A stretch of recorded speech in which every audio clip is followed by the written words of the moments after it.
5 বছর পর আমার স্বামী সৌদি থেকে দেশে ফিরছে। বাড়িতে সবাই অনেক খুশি, কিন্তু আমি খুশি হতে পারিনি। কেন খুশি হতে পারিনি একটু পরে জানতে পারবেন। আমার স্বামী বাসায় ফিরেই আমাকে খেয়াল করে বলছে, কি ব্যাপার, তোমার কি মন খারাপ? আমি বললাম, না না, পাগল হয়েছেন, মন কেন খারাপ হবে? এতদিন পর আপনাকে দেখেছি তাই। আপনি ভেতরে যান, একটু রেস্ট করুন। ভেতরে চলে যায়। তার জন্য আমি এক গ্লাস ঠান্ডা পানি নিয়ে যাচ্ছিলাম। পায়ে একটু ব্যথা ছিল, তাই একটু খুঁড়িয়ে হাঁটছিলাম। আমার স্বামী সেটাও খেয়াল করে। আমাকে বলে, কি ব্যাপার, তুমি খুঁড়িয়ে হাঁটছো কেন? তোমার পায়ে ব্যথা পেয়েছো? আমি বললাম, আরে না, এটা সামান্য একটু হোঁচট খেয়েছি মাত্র। আপনি পানিটা খেয়ে একটু রেস্ট করুন। তখন আমার স্বামী বলল, হ্যাঁ, আমি সত্যি অনেক টায়ার্ড, আমি এখন একটু ঘুমাবো। ঘুম থেকে উঠে বিকেলে আমি কিন্তু তোমাকে নিয়ে একটু ঘুরতে যাব। তুমি নীল রঙের একটা শাড়ি পরে, গহনাগুলো পরে সুন্দর করে সেজেগুজে থাকবে। আমরা একসাথে ঘুরতে যাব। তখন একটু হেসে বললাম, ঠিক আছে, আপনি আগে ঘুমান তো, রেস্ট করুন। এই কথা বলে তাকে ঘুমিয়ে দিয়ে আমি রান্নায় চলে যাই। রান্না বান্না করছিলাম। ঠিক ঠিক আমার স্বামী দুপুর 3টা অনুযায়ী ঘুম থেকে উঠে পড়ে। উঠেই সে আমাকে খোঁজাখুঁজি করে এবং বলে, কি ব্যাপার, তুমি রেডি হওনি? যাও, এক্ষুনি যাও, একটা শাড়ি পরো নীল রঙের, আর গহনাগুলো পরে আমার সামনে আসো, আমরা একটু পরে বের হব।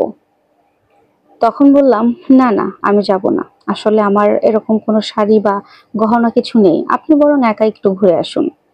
তখন আমার স্বামী রেগে গিয়ে বলল, তুমি কি আমার সাথে মজা করছো? এতদিন পরে এসেছি, তোমাকে নিয়ে ঘুরতে যাব না? যাও তো, রেডি হয়ে আসো। তখন আমার স্বামীকে একটু জোর গলায় বললাম, দেখুন, আমার কাছে শাড়ি বা গহনা কিছুই নেই। আমি আপনাকে মিথ্যা কথা বলছি না। আমি কোথাও যেতে পারবো না, আপনার যদি বেড়াতে হয় আপনি একাই ঘুরে আসুন। তখন আমার স্বামী আমাকে বলল, তোমার কাছে কিছু নেই মানে?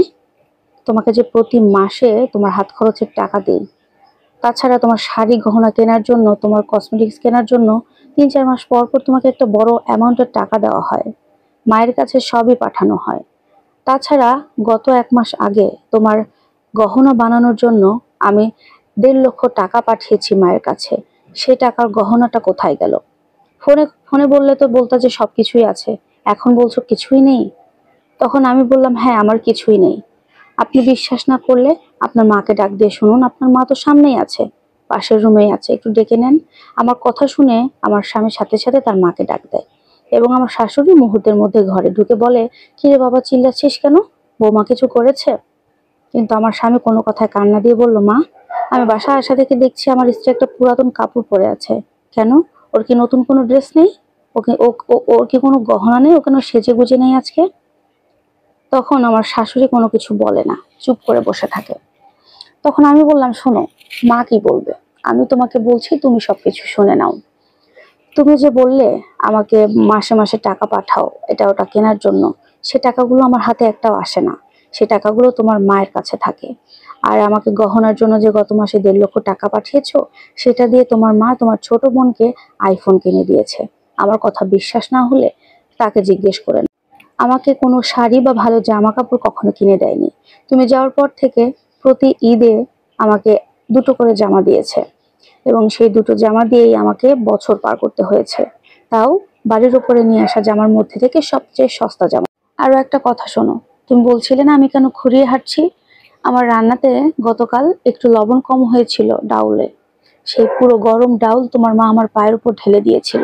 এরকম আরো অনেক ঘটনা আমার সাথে ঘটেছে, তোমাকে কখনো কিছু বলিনি। এই কথাগুলো শুনে আমার স্বামী খুব রেগে গিয়ে আমার শাশুড়ি আর ননদের সাথে খারাপ ব্যবহার করতে থাকে। পরবর্তীতে তাদেরকে বুঝিয়ে সুঝিয়ে ব্যাপারটা একটু শান্ত করি এবং আমার স্বামীকে বলি, শোনো, তুমি যা করার এই দেশে থেকেই করো, দয়া করে দেশের বাইরে আর যেও না। তখন আমার স্বামী রাজি হয়ে যায় এবং আমার সাথে বাজারে যায় শপিং করার জন্য। এই ছিল আজকের কাহিনী। প্রিয় দর্শক, আজকের এই সুন্দর স্টোরিটি আপনাদের কেমন লাগলো অবশ্যই জানাবেন। আল্লাহ হাফেজ।